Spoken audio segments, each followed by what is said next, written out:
خبر از اون آدمای بیمشون که نیمه شبها واسه دلشون توی کوچه های شهر میخوندن کجا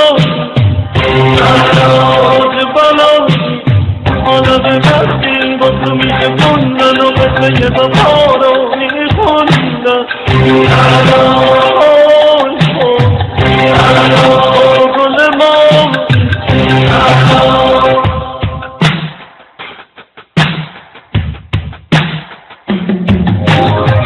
دل دلم باشه تو که توی دل من جایی من آینه دیدارم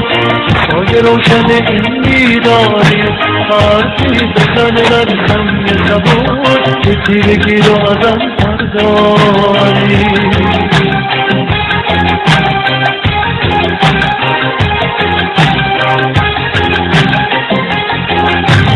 حالا منم اینجا با خجرنگم توی کوچه های شهر میخونم گوشه دنیا یاد تو هستم و مثل شب نیمه جون میمونم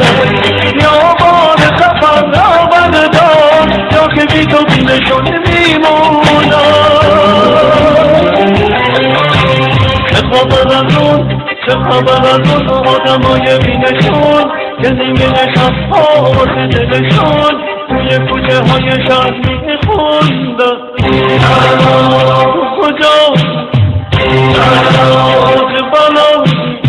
حالا به وقتی با تو میخوندن و قصه بابا رو میخوندن گل ما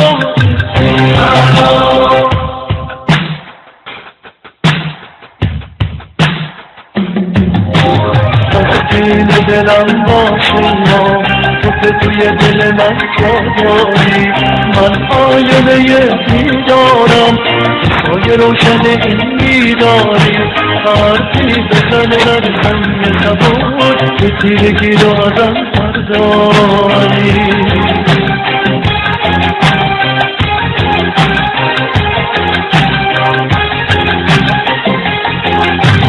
حالا منم اینجا با خجرنگم توی کوچه های شهر میخونم گوشه دنیا یاد تو هستم و مثل شب نیمه جون میمونم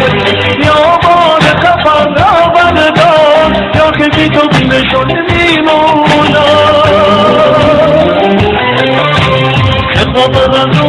چه خبر از اون آدمای بینشون که نیمه شبها واسه دلشون توی کوچه های شهر میخوندن